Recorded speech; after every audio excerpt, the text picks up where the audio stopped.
Recently, I have gotten into playing mods for the Souls series, and while most of them make me want to experience spaceflight via trebuchet, a couple of them are actually a good time. Fortunately, today's mod, the Daughters of Ash, is firmly in the second category, offering up a remixed version of the World of Lordran. I can highly recommend this mod to anyone who wants a fresh experience on a classic game, probably how the first guy to ever put cheese on a hamburger felt. I'm going to be going through a lot of it, nearly all, so if you want to experience it for yourself, you've been warned, but please come back and finish the video after you play it, because otherwise YouTube will think I've done something wrong, tell me to go sit in a corner, and refuse to let me pay my bills for a month. Please, my McDonald's addiction is only growing. On that note, if you want to see more videos over mods, make sure to subscribe so I know that that's what you want, and without further ado, sit back, relax, grab a drink, or don't, I'm not your mother, and enjoy Dark Souls, The Daughters of Ash. I wasn't really sure what to expect, so I didn't know what kind of build to go for. I assumed it wouldn't force me into a certain playstyle like the Scorched Contract inadvertently did, but I also remembered that several people were upset I didn't explore all of the magical related changes in the Cinders mod. So I wanted to at least try and make a character that could use all kinds of magics in case there were new things. As such, I was eyeballing the magic classes, but then I saw that there was a etched ring item that's text said makes one's journey more challenging, so fee for extra master key start plus that was the obvious way to go. Now, sometimes I'm unsure if something was in base game or in the mod, but pretty sure that's new. As for that ring itself, the last line of its flavor text is not to be worn carelessly nor removed lightly, which I took to mean I had to wear it for the whole playthrough for something like, I don't know, increased enemy damage, maybe more damage taken. I mean, I noticed I was missing a chunk of my health, and I figured if I removed it, something even worse would happen. Or maybe that I flat out just couldn't remove it. I mean, hey, being down a ring slot is also kind of a challenge, right? Well, that was unexpected. So the ring, much like myself, crumbles in sunlight, and what I was supposed to do was find one of those messages that I showed like 10 seconds ago and activate it to have a buff/debuff for the rest of the playthrough. Since I didn't do that, I basically just wasted a gift slot. Whatever though, I started the Asylum demon fight and tried to escape, but the gate did not open. I then noticed an item in the corner, thinking it must be my weapon. I instead found what my mother thinks of me: disappointment. At first I thought I would need to beat the Asylum demon to death with my shield, but then I saw that it had somehow broken the floor and I realized that was the intended way to deal with the boss. Just some good old-fashioned demon-on-demon action where one uses his big club to pulverize the other into an early retirement. Except now, there is a new problem. The stray demon is alive and very much so staring at me like I'm made out of steak and dollar bills. Oh nice, a new ring.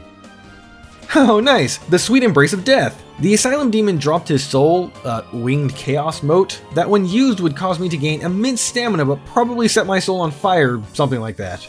The ring, however, is much more useful in that it gives me more souls on dealing with an enemy, but I lose my souls and humanity permanently if I die. Well, that shouldn't be a problem for me with my elite gamer chair and deodorant aversion. That was a joke for everyone out there. I own and use deodorant, I promise. Upon finally reaching my weapon, I am told I'm not actually getting a weapon and instead, there's a man in there. What did he do? Why is he here? These questions will, somewhat be answered by the time that this video is over, but right now, where is my sword? Ah yes, my serrated knife, enemy to sandwiches everywhere. Lemon, yeah, having a good time? This video was recorded 3 months-ish before it went live, so let's have a little fun with that YouTube quiz feature. Is the DS2 two-shot video released yet? Submit your answers below, or to the right, or wherever YouTube puts the answer button. I decided to do something kind of bold, and that was to take out the stray demon right now. I mean, the floor is already busted, and I have a bleed weapon, so why not, right? Okay, apparently you can't plunge attack the stray demon, which is unexpected, considering I would assume they use the same AI for it and the Asylum demon, and I think in some patch of Prepare to Die, if you glitch through the elevator, you can plunge attack the demon Fire Sage. Granted, this is the remaster and a mod, but that would be an oddly specific thing to remove on either end.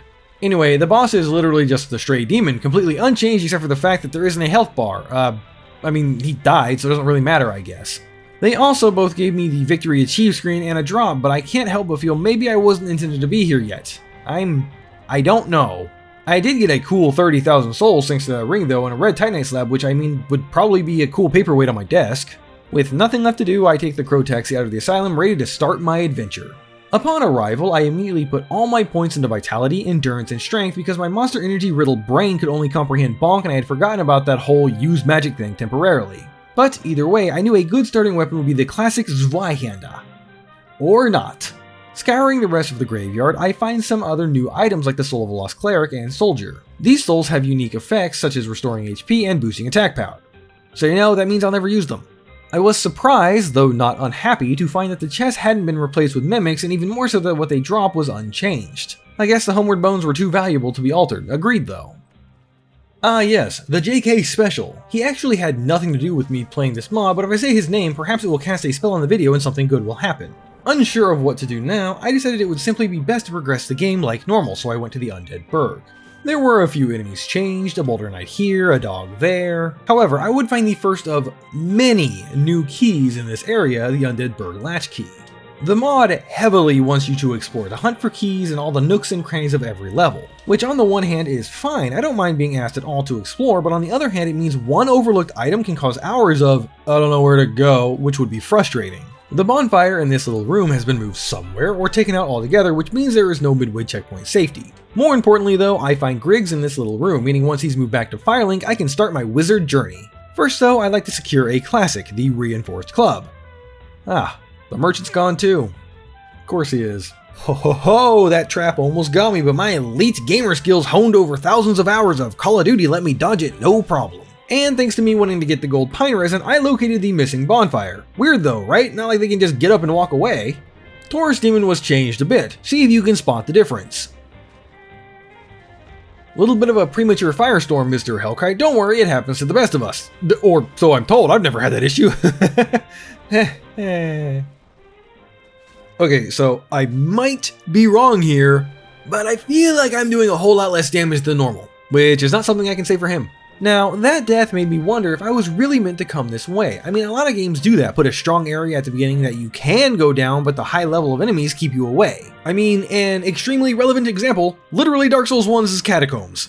But, if you'll excuse the pun, I'm pretty bullheaded and believed I could push through this, mostly because the Taurus Demon can be bled. So, after leading him up here and definitely not getting smacked around a bit, hamburgers are back on the menu. Just a bit of a tan, please. Okay, I guess I had to set to Final Destination 3 mode, that's fine. With the dragon breathing fire all the way down this corridor and me without Estus, it meant I couldn't make it back to the checkpoint so easily. However, there is one thing I want to point out real fast that I didn't notice until, well, ever, I guess. Normally, you get the basement key for here, but when I freeze this image, you can see that the door says, does not open from this side, which I think means there is no key. Now, that's important because I searched far and wide for this stupid key that may or may not exist and of course never found it. So, how did I get to Lower Burg? I took the long way around. For the time being though, I headed down through Havel's Tower and hey, there's the undead merchant, time to buy my spiky baseball bat. He doesn't have it. My disappointment is immeasurable and my day is ruined. I proceeded into Dragon's Ravine, where I see that the blue golems have all been replaced by stone golems. Must have been a magic shortage or something. I decided first to make my way back to the parish through Andre, but to my surprise, I see a fog wall. And let me tell you, I felt fear for the first time in a long time. Why? Because that room is usually where the Titanite demon is. Do you want to be forced into a fight with a Titanite demon? No, I'm sure that you do not. 99% of you would be like, fuck that, but then there's the 1% gonna comment telling me how I just need to stick my face in his armpit and never let him hit me or something. Oh wait, his friend? Not friend! Well, that went exactly how I thought it would go. I then thought I would take a different direction for fun, that direction being the corner of I'll go and fuck myself. My knife wasn't going to do much damage against that demon, so I ended up switching to JK's second favorite weapon behind his smoldering good looks, that being the Morning Star. Honestly, not a great tool, but I mean, hammer with spike good, brain neuron fire. Why am I surprised that there's not a bonfire here? I did kill this blue golem and he dropped a magic shield, which at first I was like, oh cool, they can drop items, and then I immediately had a heart attack realizing that random hollow number 6 or 7 might have the Lord Vessel, and that is not gonna be fun. Passage granted only to the Knights of Gwyn? Well, anyone want a dono for my cosplay? There is one other path available, and that is of the Moonlight Butterfly, a typically very easy boss, so I'm sure he's gonna be able to cast Power Word Death on me. Making my way there was pretty simple as the level hasn't changed, though it is filled with invisible Blue Man Group rejects. Oh, it's a duo boss now. And one that is more or less on a berserk timer, as if Mr. Walking Bastion over there gets to the end of the bridge, I won't be able to maneuver around him and will just have to stand in place while getting hit by many attacks. Thankfully, I recognized this danger immediately and charged right at him. Not so thankfully, I do nothing for damage. And of course, it wasn't long before I was wombo comboed to death. Now, I had a choice to make, and I ended up deciding on the Titanite Demon because I don't know what's after either of them, but assuming the levels are unchanged, I would then have access to the Church, Bell Gargoyles, and eventually Sen's Fortress. So let's talk about this fight. Phase 1 is the Haunting Semblance. It is just the base Titanite Demon complete with Lightning Blast, jank hitboxes, and a little bit too much health, but you'll notice I said Phase 1. Why? Because this mod gave the mob a JoJo stand. That's right, after a certain amount of time, the real boss will pop out. Now, this isn't really any different. Moveset wise, I mean, he's exactly the same except the lightning attacks have been replaced by, darkness? He can also zip around the room, but that's kinda it. The goal is to kill the ghost version, however, if you don't do it fast enough, he gets reabsorbed into the Haunting Semblance. And you'll notice that his health is completely full again. I thought this meant that the boss needed to be killed within a short time frame, which sounded awful because it meant I couldn't cheese from far away with a bow because the DPS would be too low and would need to actively not get DS2'd hitboxed by him while dealing damage. However, after he split again, the Profane Image's health was still low, so I had a little bit of hope that it wasn't a 4 Kings at Home boss fight. And after a couple more good whacks, the boss falls, allowing me access to Andre. Yeah, I should have seen that coming. A Blessed Ember? That probably takes the place of Divine, which is usually at the Moonlight Butterfly, so what's up there? Also, why is Sen's Fortress active? Well, I don't think I want to go there just yet. My Dark Soul gamer sense tells me I should explore everything except the catacombs because that's how level scaling works in the base game. The church now has a parade of DS3 enjoyers on the ground floor instead of up, and the channeler has been moved. Scratch that, I mean he was duplicated. Your line was, Roboto! At this point I explored the area, not much was changed, just a few enemy and item placement swaps. Most notably the Firekeeper Soul is hanging from these rafters. And a Baronic Knight now replaces the Black Knight at the top of this tower. You might think, well why is that important, Doom? It's just a weaker enemy, they should have put Manus up here. Well, it's important because when he dies, a bonfire spawns. Heading backwards towards the shortcut, I kick down the ladder and pick up the Claymore. Oh baby, now we're cooking with medieval gas. Back in Firelink, I used some souls to buy a catalyst from Griggs, then stupidly questioned why my spell didn't work despite having the requirements for it. Guys, I swear this wasn't a low int joke, I just never use this kind of magic. So, Magic Shield is a buff for shields, not like an extra layer of magical protection for the player, and I had simply forgotten that. Is it just me, or does New Londo look a little more blue? Anyway, with Andre MIA, I reluctantly turned to Rickert to upgrade my Claymore to +4, which should really put a dent in those enemies' health bars. That's unexpected. Yeah, so, the Master Key kinda nopes out of existence after you use it here. I'm not sure if it's only this lock that causes it to break or what, but that had me worried I just locked myself out of a one-time use key. Well, can't change the past, just gotta keep going. After a little bit of farming, I was able to buy Magic Weapon, which I do know how to use, and with that, it's time for the first major boss of the game. The Belfry Gargoyles. I said the Belfry Gargoyle. Did someone forget to set their alarm clock? Hello? Easiest lever pull ever. Okay, mod, I quit with you. Gauntlets too weak to pull lever? What does that even mean? Well, wait, hold on, I'm not wearing any gloves, maybe I need some. So I put on the nearby gloves, and that did nothing. Neither did my other 2 sets. Now, as I left, I was thinking perhaps there was a special key item, the magical gloves of Arsagnon with enough grip strength to pull the lever. Well, no. Sorry to break the narrative a bit, but the mod actually simply makes heavy gloves a special category of gloves that increases your attack power, and wearing any of these would allow you to also pull the Garg Bell. In fact, this was hinted at by the traveling gloves I picked up. At the end of its flavor text, it says, "Too light for shifting rusted old levers," which is meant to be a subtle hint that if you had gloves that weren't so light, or to say it another way, heavy, you could pull the lever. Take a guess on how long it took me to make that connection.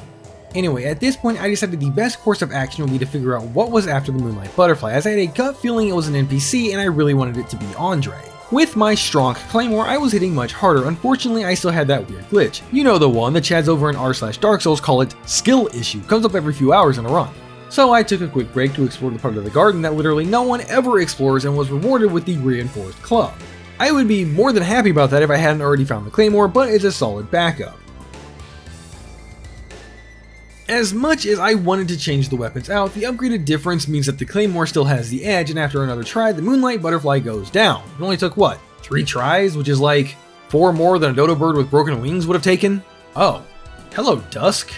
Did not expect to see you here, but I was right about the NPC thing, I guess. At the top, no Andre, but I was able to summon Dusk, which, that's cool, I guess. I returned to the Allfather's Parish, used my souls on Vitality, and then decided to push towards Sin's Fortress. Oh god, he's right here, really? Really? So in Sin's Forge, I noticed that I was not doing a whole heck of a lot of damage. As such, I decided instead to take my spoils of my 1 kill, upgrade my Claymore to +5, and buy a Titanite shard, then peace out. Maybe I was meant to go elsewhere first. My first idea was to head back to the Asylum. I mean, the Stray Demon was already dead and gone, but maybe I could grab the doll or see what that dude in the cell was doing. He's doing nothing, that's what. Also, the doll is not here, it is instead the Omphalic Rune. I'm not sure I can say that on YouTube. Jane, if we get demonetized, blame the mod author, not me. So these runes resonate with special weapons. Guess the Claymore isn't special enough, it probably means boss weapons. At this point, I ran all the way back to the Undead Burg, thinking maybe the Hellkite Tailcut had something special, and I didn't know the speedrun strat of how to cut it off with lightning pine resin, so I opted to do an impersonation of a bonfire. I was so dead sure that I needed to find a key to get into the lower Burg that I thought it must be in Sin's, surely, right? So I'm not afraid of any snake men with their split tongues and scaly chests. I saw enough of those two things at the last convention I went to. I just want to show you all this little interaction because it was unintentionally funny to me. Yeah, that mimic was probably as confused as I was. This is a trap, but it must be a damn good item, right? Well, it would have been if I hadn't already picked one up by a lucky draw. Since I was back by Andre, I decided to take my Reinforced Club to +5. I personally prefer its moveset to the Claymore, and the potential for bleed is pretty handy. Yeah, I know, strength means in shambles or something. Oh, that's right, Master Key is now a master pile of dust, I forgot. I actually managed to hyper-poise backstep through this trap, which I thought was kinda neat. The bonfire was moved over here, which is fine, but I noticed now that a lot of the moved bonfires are actually like really close to their original position, and I wonder if that's like a limitation of the modding powers at the time, or because they only fit in certain areas maybe? Regardless, from the tower that is usually protected by Ricard, I get the Faded Ember, which is just a better named Large Ember. Oh hello, ow, hey, what the hell, man? I hate this game. Of course I didn't kill him. Why would that kill him? That's not a cage key? Okay. I will admit, I'm pretty unfamiliar with the item layout in Sin's Fortress. It and Tomb of the Giants are probably my least explored areas, so I was very worried I was going to miss something very important. Spoiler, that happened. What it was though, you will never guess. I do find the cage key though. Yeah, I would be dead too if I took a fist that big that fast. Good thing I have life insurance though, so it won't cost me extra. After showing the giant up here a good time, I head back down and free Logan in case I need him later. Then go ahead and make my Reinforced Club a +8, which should be more than enough to handle anything until I get to the big boys. Man, wouldn't it be funny if they just made the Iron Golem, like, faster? Okay, I'm not laughing. So all the mod did was increase his speed. I don't know if it's twice as fast or like 1.8 times or what, but it's fine. He still has his Achilles heel in that if you beat his heel in, he goes down. I mean, same though. Oh, apparently it's time for the demon's annual vacation. Burial vaults, huh? Well, that sounds like the catacombs to me. With the souls from the Iron Golem, I buy 9 large Titanite, then have Andre upgrade my club to +10. Logan then tells me that he can see the wind behind my eyes and won't teach me any sorceries. Then I decided I would explore Anor Londo before committing to the catacombs without the ability to warp. After all, I did have 1 transient curse. That's probably enough. Well, as it turns out, yes, 1 is enough because there are no ghosts here. That's honestly kinda ominous. The ghost house is now filled with torch hollows, which is honestly probably more dangerous than normal. Ah, the mod is copying Dark Souls 2, I see. Well, better it than Dark Souls 3, as Dark Souls 2 is more vibrant, engaging, and fun to play than the third in the series.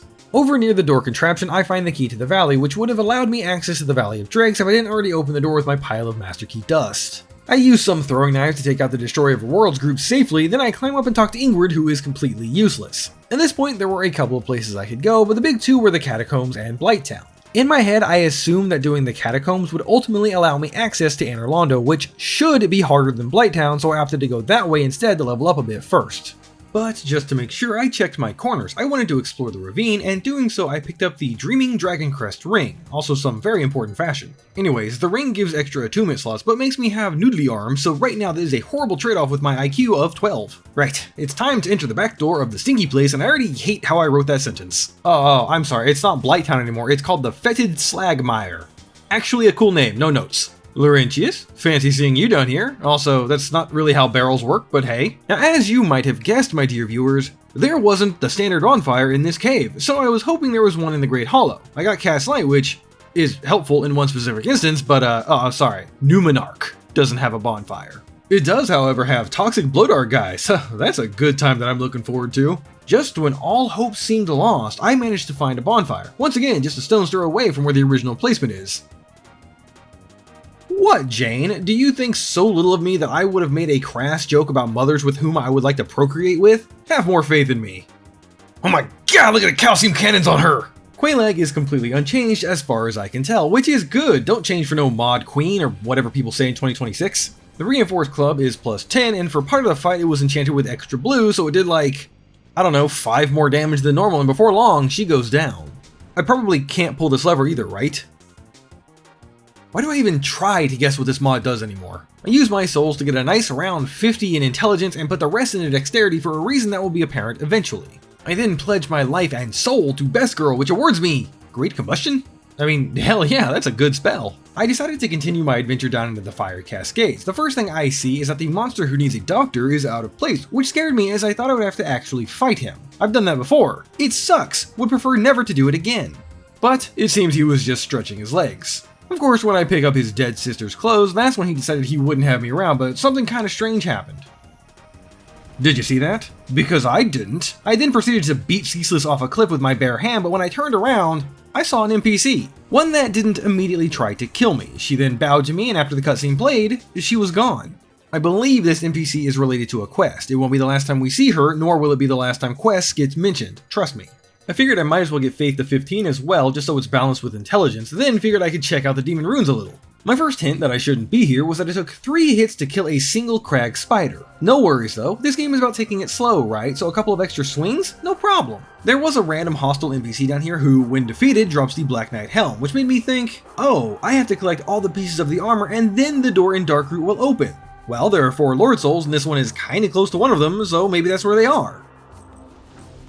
Okay, well, being one-shot was unexpected. Maybe I really shouldn't be here.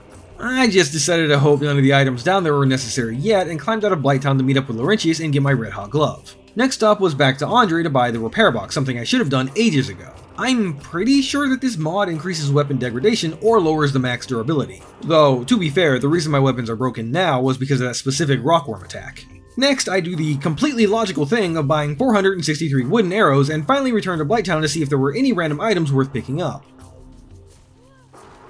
Yeah, I can already tell this is gonna be fun. No, wait, this isn't your fight, please! It took me several tries to make it to the top of Blighttown, partially because of the toxic blow dart assholes, partially because of my own stupidity. After much exploring, the only actual useful thing I found was the Firekeeper's Soul. Everything else was just random consumables and a couple of weapons. With the long trek out of Blighttown finally finished, my hopes were torn away when I saw that the door to the depths was closed. Upon inspection, I was given a key, which was immediately used to open the door, so that was a roller coaster. Dreading the horrors awakened in the city sewers, the denizens of Blighttown sealed the Sleeceworks door and cast the key into the molten rivers far below. Huh. So there's something worse than Blighttown here in the sewers? My first thought, of course, was to check out the Gaping Dragon, but it seems he's gone on a holiday as his arena was empty save for a channeler for some reason. Of course, the door up through the depths is locked, and I can only hope that the key is in this area. So far, the mod has been pretty good about putting keys near the doors that they're used for. If this was the base game, it'd probably be in, like, the Painted World. I did get a tiny bit scared and excited when I saw this fog wall, but then I remembered this one is always here, you just approach it from the other side normally. Off in the section of the depths that no one explores, I find the Worker's Key, which, you guessed it, is the key that will let me open the door from before. Tom Hall was back where the bonfire usually is, and from him I buy the Weaponsmith box, you know, just in case. The rest of the depths is pretty normal. If you've ever climbed out of it without the Lord Vessel, it's basically that. The female undead merchant wasn't in her place, but that's fine, I'm sure she's around, and after much running I was able to open the shortcut to Firelink, ready to face whatever horrors stalk Lower Burg. Unfortunately, it's extra horrifying because, surprise, I decided not to kill Lautrec and now he's turned off the lights. That's cool, good timing bro. Whatever, I bring my flame up to +5, then put on some clothes I just happened to find laying around. I then decided to rest at the new Burg bonfire as I guess it's the closest. I mean, if I open the shortcut door it would be at least, so that was my plan. I made my way back to the Lower Burg, but before witnessing the horror that is probably Gaping Dragon and Capper's Arena, I wanted to open that door. Oh, he's out here? Well then. Go, Soul of a Blind Wizard! So wait, what the hell's in his arena then? I really wanted to see what the Soul of a Blind Wizard does, and it fires a Soul Spear, I guess, but it seems kinda weak. I'm not sure if it's just a set amount of damage or if it's related to my intelligence level. I also tried the Soul of a Pyromancer, which did much more, and in both cases it gave me souls, which is cool, but it makes these items situational, I just can't die. Soul of an Old Soldier boosts my attack power, and yeah, I can agree, except for the fact that this is a plus 10 weapon, which should be absolutely obliterating his health bar anyway.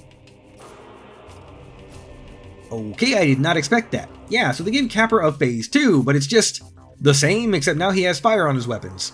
While I honestly do kind of like that he's out here now, this slope actually did more harm than good for him, allowing me to accidentally avoid getting slapped in the face with his machete multiple times. Either way, at the end of his fight, he drops one of the most important items in the whole run, the Synthonic Spark. You may warp at bonfires, as long as you possess the spark. Fire begets fire, but also invites the claws of the envious. Clutch this spark tightly or you lose the mercurial abilities it provides. So I now have the ability to warp, but the flavor text and that tooltip both suggest that I can lose that presumably upon death, which is terrifying. Of course, this can be mitigated by leaning forward in my chair and never succumbing to the Great Sleep. I also picked up another one of those runes and I'm gonna be real, I found like 5 of these things and never figured out what they did. Sorry, mystery unsolved. Inside Grig's old apartment, I picked up the Amber Tearstone ring, which boosts shields while HP is low. I had an open ring slot, so you bet I just threw that on. And tucked away in this little corner, surrounded by like 7 Harbingers of Death, was the Peculiar Doll. I bought Great Magic Weapon from Logan as it's just a direct upgrade over the regular one, then headed into the catacombs. Oh, sorry, I meant the Bone Chimney. Changes here include many more necromancers, and when they die, they take their nearby Skelebros with them. However, the drawback is that they don't stay dead. At least not all of them. Some of them respawned on setting at a bonfire. I really wanted to do the skip to the bottom, but I needed to explore in case there was something new, like this key. While I didn't figure out what this key does during the run, with the power of Google and hindsight, I can tell you that this key would have opened Lautrec's cell, which tells me that I really was supposed to come here earlier. Hey, the Batwing demons are down here, that's a good sign. I'm not scared of one single big skeleton man. Okay, that I'm scared of though. At least there's a bonfire right here when I inevitably die 1,000 times to that thing. Is what I would say if I didn't get good and set him on fire. Behind the coffin, I get a prompt saying that the Pell Eye is already stolen, whatever that means, and the Ring of the Evil Eye. Eventually, I found my way down to Pinwheel, who is still Pinwheel. However, I am smirked, and I know that the game is up to something. It gave the Victory Achieved screen, but it didn't reveal the ladder or item drops, and that's when it happened. A forced Phase 2, where there are many pinwheels. Now, this is, objectively speaking, far more dangerous than one boss, but it's still pretty easy to just stay to one end of the arena so you can keep an eye on all of them and clear them out slowly. I do appreciate that the mod tried to make him a threat, but I mean, come on, it's just Pinwheel. With that, I have entered the Undercrypt. Okay. You know what? I'm not even mad. I wanted to go back so I can make my way to Vamos. Yeah, so that death to that Mimic Bonfire was on purpose. I'm the greatest gamer alive. 4D chess plays. This game got nothing on me. No, I don't think I will, Mr. Vamos, sir. So I can't actually hurt this Mimic Bonfire. I don't know if there's a way to like get rid of it without lighting it and just getting away from the blast, but I mean, that works, I guess. As you definitely guessed, the original bonfire isn't there, but no worries, it's over on a giant coffin, so I just need to figure out how to get over there. I initially thought there would be like a safe, walkable way to get there, but I think you just have to yeet yourself onto the roof, and anytime you want to leave, you can't go back. Patches kicks me into the pit, and hey, that Pale Eye Orb. I then take Vince and Nico out clubbing, hoping to impress Rhea, and it seems to have worked. I mean, she hasn't done what all women in my life do, which is to tell me that I'm nice and leave me on 417 messages unread. At this point, I was hit with a new status ailment, Bone Rust, which just reduces healing and stamina regen. Cured with items or sitting at a bonfire though, so it's not permanent, or in other words, not a problem. Hidden on a little ledge, I pick up the Allfather's Ring, which boosts miracle power and attunement, and I incorrectly time a roll and test whether gravity still works or not. Thankfully, the mod does place a bonfire down here, allowing for easier access to Nito. Speaking of, his crypt has like, advanced darkness. I mean, it's at least 6 or 7 times darker in here than normal, right? Regardless, when I made it to his fog wall, surprise, I couldn't actually proceed. The disturbed bones protect the Gravelord's slumber. Okay, well, undisturb them and let me kick his ass, please. Man, I'm sure glad I have the ability to teleport. I'd have been mad if I came all the way down here just to be told to walk back. I did find the Black Knight gauntlets down here though, which strengthened my theory about how to open Siv's door. Before trying to figure out how to get to Anor Londo, I wanted to cover my bases, so I figured I would check out Numenark and Ash Lake. Spoiler alert, I didn't find anything here except shirtless men, so whatever. Ash Lake was similarly disappointing, though I did actually take out the Hydra down here thinking that, you know, some enemies so far have dropped special items or magic. I got a rock. Well, 2 anyway.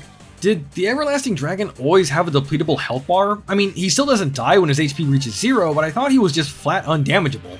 I decided to return to the place where the Pale Orb was stolen from, and now I get a prompt that the demons are back at work at Sin's Fortress. Guess that solves the Anor Londo mystery. But what if instead of going there, I went back to the Demon Ruins? And this, my friends, is where things took a tragic turn. First, I noticed that there was a bonfire next to this rockworm. I also noticed that I still get one-shot by them. That's fine, I'll just engage gamer skills.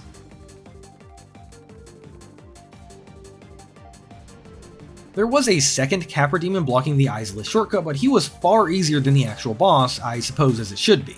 I expected the door to not work, but hee ho ho, Doom guessed wrong again and it opened. But before skipping basically the totality of this area, I went to the Centipede Demon's arena, who, like every other demon, decided to take a sabbatical and was nowhere to be found. What I did find was a chest, which was unlocked with the Blighttown key door and it contained power within. Neat. Unfortunately, lava is still very much so hot in the mod, so I am unable to progress in this direction. I'll need to either find the orange shard ring or watch Gamers Weekend Flash Sweat video again. Back at the shortcut, I see the Pyromancer ankle deep in tomato sauce using Pyromancy against the Centipede Demon. Dude, trust me, there are better ways to do that fight. Also, these enemies? I'm not sure I've ever seen them before, but they're pretty cool looking. But enough talk. I teased a second ago that this section caused many grief, and allow me to explain why. When starting the Bed of Chaos fight, there was another NPC, a Daughter of Chaos. She hits kinda hard, but with enough persistence, the bonk overcomes the fire. Then Jeremiah enters the fray. Hitting him did very little damage, and trading is just not a good idea. Pyromancies do basically nothing, so I decide to do what any sensible person would do in this position. That is to completely ignore him and take out the Bed of Chaos instead, of course doing the quit out strats. Upon re-entry, I decided to fight him. I mean, what's the worst that could happen? He stole the spark from me. And when I went back in, he was nowhere to be found. So there I was, stranded at the bottom of Lost Izalith without a warp and no idea where to go to find it. But this is actually way worse than it seems, but that won't be apparent until much later. Don't worry though, something terrible happens shortly anyway.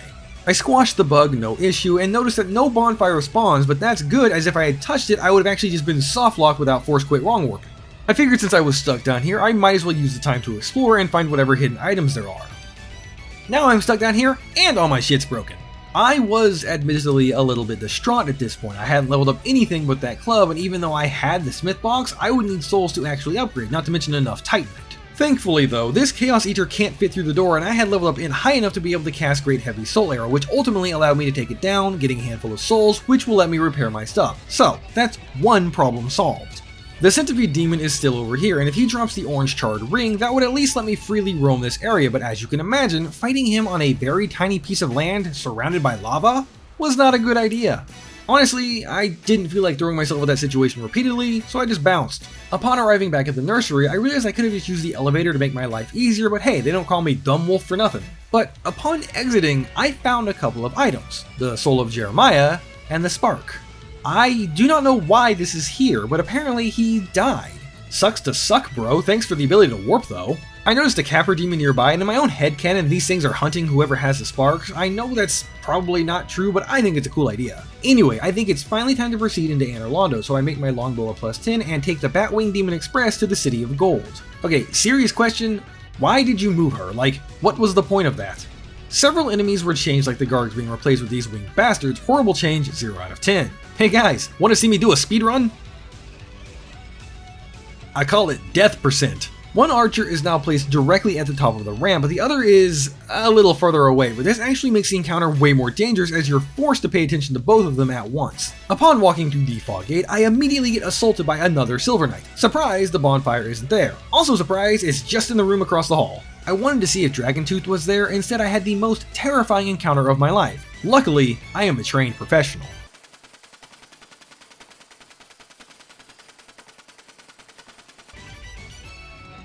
I invaded Lautrec to get the Firekeeper back, and this fight would have been difficult here, until I realized I could do this. I bought a large quantity of large arrows from the Large Giant and realized too late that this mod actually patched the stair skip. Why though? Whatever, I opened the shortcut anyway, so it's time for O&S. I started the fight with Power Within on because this isn't a troll mod, so even if the fight was changed somehow, it would probably be mostly well balanced. But it wasn't changed, so O&S just got their shit rocked, honestly. It did feel like Super Smo took less damage than normal, but it really didn't matter. Easy boss, and it's up to see the second best NPC in the whole game, and I'll give you 2 big guesses as to why. Oh, Her door is locked. Well, that's fine. I can still simp from out here, I guess. I blip the Lord Vessel into existence like my father after I won the lottery, then bring a regular club to +10. This will make sense shortly. In the Duke's archives, I also noticed some Invisimite and shoot it with an arrow. Seriously, why make enemies invisible? Then I slowly clear out the area until I arrive at Seath for my mandatory death. I was smart, however. I took off the Giga Soul Ring and put on the Ring of Sacrifice I had found earlier to keep my souls. Then Seath does like my father after I told him I was joking about the lottery. Thankfully, this is a normal run, so I can just kill the guard for the key. Oh, I'm just trapped in here now. Hey guard, your ass, your face, what's the difference? Hey man, that was a great Duke Nukem murder. Why are you attacking me? He drops not only the key to my cell, but the key to almost all the cells. Since when could these things be backstabbed? After taking the auxiliary cord from the snake people, I noticed this item which turns out to be the single missing key. Key to the cell of Havel the Rock, sworn nemesis of Seath. And sure enough, here Havel is, sitting in this cold cell. Upon opening the door, he begins to move. Slowly, as a rock does, I suppose, but he is. If you open the door at the top, he'll actually start climbing the ladder. At first, I thought I would have to escort him all the way to Seath, but it turns out that this is the end of the line for him as he just departs the Duke's archives, I guess. For whatever reason, the mod makes the bookshelves constantly spin, I guess because platforming is cool? I don't know. What I do know is that I grabbed a crystal crossbow from across this gap, and it definitely wasn't worth it. Wait, no, that was completely intentional so I could free Logan. Yep, 100%. I noticed earlier that the usual bonfire was gone, but I had learned at this point and correctly guessed upon killing this golem that one would show up. Not much else happened except that I almost got Donphan here to evolve into a flying type, so let's just skip ahead to the Seath fight. The only change made to this fight is that there's now a fog wall by default, which is probably related to something else the mod changed and not the fight itself. Cryptic? Yes, stay tuned for the answer, I promise it will come to a head later in the video. After several well-placed smacks to Seath's one big nut, he goes down securing another Lord Soul. At this point, I return to the giant blacksmith and ascend the club into Smo's hammer. Of course, I have nowhere near enough strength to even two-hand it, but baby steps. I was running out of options, so I figured I would head to Sif, but go around the back way. That's right, I always knew about the ladder, so to anyone who commented much earlier, does this guy not know about the back way in? Yes I did, I just wanted to see who watched the video first before commenting. But please don't delete your comment, YouTube gets mad at me if you do. On the way, I got an ominous message about something evil within the basin. This is clearly just the DLC. So, after killing the Hydra, I touched the glowing purple portal and am whisked away to the magical time period of the early 2000s where life was much simpler. I absolutely annihilate the Sanctuary Guardian's health bar in a matter of seconds, to the point where I honestly thought this fight would have a phase 2 or spawn more of them or something, but no, boss is just that easy. I ended up buying the Ulasil Ivory Catalyst because I remembered from a long time ago that it has a much higher magic adjust stat compared to the basic Catalyst, and since I won't be leveling Int anymore trying to get Smo's hammer unlocked, I'll never have access to the really good ones anyway. Artorias is up next, and I will admit, I had a bad time, but nothing just hunkering down in some get good won't fix. After 3 tries though, we say night-night to this night, and yes, after writing that, I remembered I heard it in a JK video some time ago. Give me a break, the man can't keep all the good puns to himself. He does drop the Covenant of Artorias, which, I mean, makes sense. I'm glad 2 out of the 2 mods I've played have changed the ring to draw from him. I immediately went back to the Darkroot door because, you know, Artorias is literally a Knight of Gwyn, and Sif is Artorias' dog, but nothing. Now, I said screw it and actually did go the back way. Sif's fight was changed, in that there is no more Sif. Nope, instead it is the much more deadly big cats. Fortunately, they didn't all come at me at the same time. The first one was alone, and the third one only showed up right when I was about to kill the second, so it was a lucky first try. These cats are dangerous. Upon defeat, they drop the silver pendant, which I'm sure would have been a shock to not see it had I gone through Ulasil first, but that's fine, it's mine now. Instead of returning to the DLC, I figured with the ring I might as well go take on the 4 kings. Wow, I didn't even know it was possible to survive this attack. Ingward hands over the key to the seal like normal, and now there are ghosts, like normal ones, but also a gargoyle one. Neat! Is that a reference to Anor Londo having gargs and this is new Londo and he's dead, or just a cool thing? I don't know anymore. There's also an unlit bonfire here with a Firekeeper soul behind it, and I'm gonna guess this one can't be brought back, a little too, waterlogged. Exploring the area, I pick up the Fire Blacksmith Hammer, which will have a use later, and then the Black Knight Armor, only missing one piece at this point. I grabbed the Cold Tearstone ring from this corpse, which boosts defense when HP is low, and it was at this point, after like, what, 7 hours of playing, I realized that the Amber ring was boosting shields. I just wore that thing the whole game, and it wasn't doing anything. Whatever, I also grabbed the Dark Moon Seance ring, which means I should have access to Gwendolyn. A Ghost Dark Wraith. Sure would suck if my curse ran out right now. Time for the 4 kings, and when I say 4 kings, I mean it. This fight was redone so all 4 of them spawn at once, and only one of them is the target. You have to kill every single one of them, and they each have a health bar. It's not like a crazy amount of health, but they will swap out who the main target is on a timer, which can easily catch you off guard if you aren't paying attention. They all have the regular moveset, but either each king has extra layers on it, or maybe after one dies they all gain more powers. But like here, after this explosion, they suddenly have a million soul masses waiting to turn me inside out like a turkey on Thanksgiving. This one has fire because, I don't know, fire is cool I guess, maybe to give it to all the players who came in here with a magic shield? Wait, hold on, is that a normal attack that they can do? I don't think I've ever seen that backhand. Well, that doesn't matter because mine is stronger and they go down on the third try. With their souls, I finally have enough strength to two-hand Smo's hammer, but even while completely naked, I'm still mid-rolling, which as we all know, is unacceptable behavior. Now, to finally test what these runes do. Nothing. They do nothing. They do not resonate with special weapons. I don't know what their purpose is. To pound out my frustrations, I figured I would pay Gwendolyn a visit and take him to Bonk City. The only change that the mod made is that he now has the ability to teleport back towards the starting door. However, that does not save him from the wrath of Bunga Bunga. Oh, that's new. You're telling me I have the key to Princess Guinevere's door? Perhaps some doors are best unopened? Fuck you, mod, I'm opening that door like I'm Shrek leaving his outhouse. Well, okay, I guess I'll come back for whatever's behind here. Oh, she's not here. Why did I not expect that? With the world now devoid of Gwen's light, this actually kicks off one of the coolest things that the mod adds. There are now Dark Wraiths everywhere. And I mean like, everywhere. But that's not all that happened, I just hadn't realized it yet. I assumed that Guinevere was the holy light sealing the fog wall, and after dispatching the lone Dark Wraith protecting it, a key was dropped. The Forsaken Key, which opens the cell in the Asylum, and it hints that the individual inside is the commander of the Dark Race. Before that though, I step through the fog and face a new custom boss added with the mod, the Abyssal Prince Jarrell. Now, as cool as it is to see new content, I have to say that this boss felt wrong. He moves a little too fast to be a Dark Souls 1 boss. I mean, several of his attacks just kind of come out of nowhere and you have no ability to respond to it. In fact, I ended up doing this boss solely as hit and run tactics. I would just circle the room until I saw him do something that had huge in lag, then sprint in and hit him. I am not trying to shit on the mod author or anything. I know how hard it is to make a game and how hard it is to mod Dark Souls, cough cough, shameless plug. But I don't know, make his moves come out half as fast and it would have been perfect. Can't wait for someone to tell me that this is actually just cut content and I'm saying Miyazaki's team was bad at their job.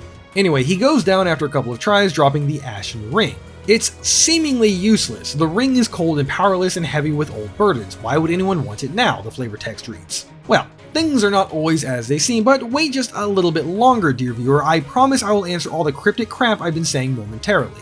Oh, the whole world is thrust into darkness when the illusion was shattered. Cool. I return to the Asylum where I get legit jump scared and murdered by this Dark Wraith because I didn't see him. Then go to open the now empty cell because that was the commander we just fought and acquire pursuers. I don't know why it's here, but hey, neat. Next I return to the nursery where I find that the fair lady is dead.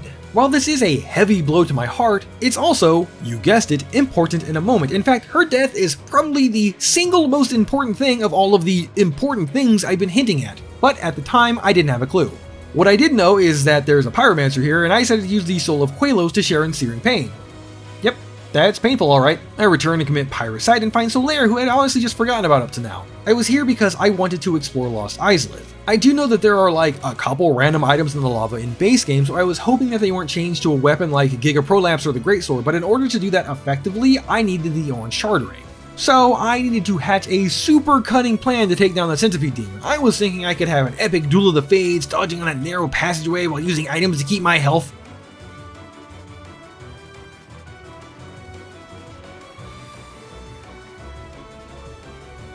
Yep, that was worth the like 15-minute making a pincushion tutorial I just went through. I did actually find Flash Sweat on one of these pillars, and when I tested it, it did greatly reduce the amount of damage from the lava, and I assume the intent was to get it and use it to aggro the Centipede Demon, then lead him to a bigger chunk of land to fight on, but how do you even get it in the first place without reenacting the ending of Terminator 2? Anyway, at this point I went back to Vamos because now I had the Lord Vessel, I didn't need that stupid spark anymore, so I figured I would hand it over to him and see what he can do with it. Well, he can ascend +5 fire weapons into Synthonic weapons. I don't know what that means, but of course, I did it anyway. Oh, apparently the Spark and Lord Vessel have two different warp lists. Oops. So at first I assumed Synthonic was just a renaming of Chaos, but I noticed the damage was the same at 0 soft humanity or 10. What I didn't notice was the health drain effect on myself. I do eventually realize it, but apparently this weapon type is meant for super high level characters achieving some absolutely bonkers numbers, aka the NG plus weapons. That's all fine and dandy, but I do feel a bit ripped off, and I lost my ability to warp to a lot of places. Or did I? Many are envious of the warmth this spark provides. It should be clutched dearly as to not be taken by thieves. Or murderers in this case. At this point, I decided it was time to become the hero of legend and slightly pass that on to Artorias by doing Ulasil. I actually hate this game. The crest key was moved elsewhere and a couple of the enemies were shifted around, but nothing too annoying. Also, the Ulasil Ember. Jane, please look up what it does because I'm gonna be honest, though I initially intended to try everything, I didn't. I returned briefly to Anor Londo because I wanted to talk to the giant blacksmith about some weapons, but to my surprise, a fog gate appeared and I was thrust into a rematch with O&S, but not the normal one. No, this was a duo fight with both of them in their super forms. From what I can tell, when Smo is on the board, he is the primary attacker and Ornstein just kinda hangs back firing lightning constantly. Speaking of sparks, Smo's ass no longer generates an electromagnetic pulse, instead now radiates a toxic aura that can only be achieved when one has consumed their body weight in 5-layer burritos from Taco Bell. You'll notice I said when Smo is on the board. I didn't mean when he's dead, but rather every 30 or so seconds, he decides to peace out of the fight, which causes Ornstein to switch into attack mode. However, don't let that fool you, Smo isn't gone, he just shows up to hammer home that you need to pay attention to your surroundings. Unsurprisingly, as I was not prepared for this fight, on my first attempt I got an express ticket to the afterlife. But I wasn't going to go down that easy, so I turned human, realized that that is how I get my life back, and kindled the bonfire a couple of times. It did not help. I had a sneaking suspicion that if I killed one of them, the other one would respawn with full health, so on my 5th try, I more or less decided to take down Super Ornstein. I'm sorry, Forsaken Knight Ornstein, and I was right on the money that this spawned Sun Eater Smo. So, what is his special ability? He moves faster, I think. He has what looks like a combustion effect on his attacks, and he can turn himself invisible. He also has Dark Souls 2 hitboxes turned on. Normally, I find solo Smo to be really easy, but I wanted to see what Ornstein's change would be. So I took out Desecrator Smo this time, which spawned Ornstein, Scion of Naught, and I gotta say, this is one of the coolest encounters because this man can control time. I'm not completely sure how it worked, but anytime his spear pulses or I got hit by it, the time scaling of the world shifted. At some points, the game ran at what felt like quarter speed, other times it felt like it was sped up. Honestly, I would have struggled real hard with this as it severely messed with my muscle memory. Fortunately for me though, I was using one of the most broken weapons for low poise enemies and abusing the fact that the enemies want to face me before attacking. That is to say, I just kept circling Ornstein and hitting him twice to stagger him. Before long, I emerged victorious, and what is all that? Okay, Eye of Death and Eye of Death. Escape Death, don't lose things on dying like that missing period, and Ring of Ephemera, which increases movement speed but reduces HP. While here, I figured I might as well Super Mario 64 my way into the painted world. What? Don't cheese shame me. There were a couple of changes, nothing you wouldn't expect at this point, but the second biggest surprise was that you can no longer jump attack the butt to bypass the bone zone. That's fine though, as I didn't even go fight Priscilla. Now, you might be thinking, oh haha, Doom simped for Priscilla so hard he didn't fight her and he just jumped from the balcony. Good joke, man, ha ha ha. No, you don't understand. I didn't even go to her arena. For you see, if you explore off the beaten path here by the bonfire, you will find a raven. And not just any raven either. Oh no, this raven is special. It can ferry you back to Firelink. If you choose to do that, which I did, you will have unknowingly begun Velka's questline. Well, sort of. See, according to the wiki, you will get a prompt to accept Velka's pact. I did not receive any such prompt because I had already failed the questline. How, you ask? Well, by doing nothing. Do you remember when I spawned into the nursery to find the fair lady dead? Yeah, she can't be dead. To be fair, the wiki lists this as a bug if Jeremiah kills her, which he did, and that counts against me, which is extremely unfortunate because of all the quests in this mod, this is the single one I would have wanted to complete the most because its ending is a fight against an optional, I assume, Uber boss. So this is kinda it. The payoff for all the cryptic speech before. Seath's Arena, probably related to the Havel section of his questline. The Ashen Ring, an optional tangentially related quest that I actually do get a chance to do a little later, but this was honestly my biggest letdown of the mod, that this quest ironically was stolen out from under me by Jeremiah's bugged code. That being said, I want to say that I looked up how you're supposed to do this quest, and there's like no shot you would have ever done it correctly without a guide. For example, you cannot kill Seath, you either need to find a special item in Sins or bring him the soul of Priscilla. But surprise, you can't kill Priscilla either, so only the item will do. You need to not kill Nito the way I'm going to show you in a bit. Instead, you need to go to his arena via Tombstone very early and do an NPC questline there, which involves doing the DLC backwards, which I also didn't get to see. It's just, there's straight up no chance you wouldn't have messed up this questline somehow, or outright missed it because you didn't see the Raven in the Painted World. I dig and appreciate that it exists, and can of course say, hey, it's intended for repeat playthroughs, but I'm still disappointed I just didn't get to see it because of a bug. I did wonder if I absolved my sins, if that would somehow fix it, and now the Gargs are here? They weren't as easy as normal, but they were still pretty simple to handle. I pray for forgiveness for all the bad jokes, cost me extra though, put on some gloves, ignore that I'm naked and ring the bell, which plays a cutscene to awaken Nito, and I'm glad it did, because if it didn't, I'd have no idea how to do that. And then I have a rematch with the Gargoyles? Oh, I'm sorry, Reaper and Ransacker, like a fucking 2010 Call of Duty lobby with those names. This was actually a decently difficult encounter, taking several attempts to bring them down. They both spawn at full health and immediately, so there's no chance to weaken one before the other joined. And I think they have a mechanic where their health can't be too far apart, otherwise your attack does nothing, which was a wild card if I had ever seen one. Still, I push on and prove my worth by ending them. Up next is Nito, who is not alone this time. Now, he's partnered with Grave Daughter Crayon. Killing her is one of the no-nos for Velka's quest, but in this case, it's not optional. You can't hurt Nito, only her. In order to not kill her, you'd have to come here way early and talk to her and finish her questline. I'm assuming if you do that, then she just isn't part of the fight. I don't know, I didn't get to see it. The good news is that there are no skeletons in the arena, so you can just run around to your heart's content, avoiding Nito and styling on Crayon. Before long, they fall, and that's the final boss needed to get into the Kiln and take on Gwyn. Technically, there are a couple of bosses still alive, so first try Calamite, second try Manus. Cool, let's get this show on the road. Wait, I forgot I was going to show what the items do. Okay, lightning round. Soul of an Exiled Witch, Dark Bead, Soul of a Doomed Thief, I don't know, Soul of Gwendolyn, Magic Penetrator Beam, Soul of Manus, Tactical Nuke, Soul of Jeremiah, Shitty Pyromancy, Winged Chaos Mote, Health Drain, Giga Stamina Recovery. All of the remaining ones after that had specific messages like Acquire Great Humanity, so those don't need to be tested. Now, I have opened the doors to the Kiln, but there's one last thing I want to do, the Ashen Rings quest. So this quest is not told to you at all and would probably just go unnoticed. You know, like every other quest added, but essentially after you have the ring, you're able to find the ghosts of 4 Black Knights around the world. One can be found here at the top of the tower where you fight the Taurus Demon, one in the Undead Asylum where you would normally pick up your class's secondary weapon, one tucked away in this corner of Darkroot Garden, which by the way, if you want to open Seath's door, you can do that by wearing the Hornet Ring, but it might be better to just go the long way around anyway, as there's a rematch with the Haunting Symbolist, which I mean is the same, but with more health. And the last Black Knight can be found at the top of Siz's Forge by the Gate Giant, the one that you have to drop down and climb the tall ladder for and go through an invisible wall. When you kill the 4th Knight, you'll get a message saying that the ring now burns red hot, signaling you are ready for the final part of the quest. As you approach Gwyn's arena, you will see the ghosts of the 4 knights that you killed. Proceed down the steps and claim your victory.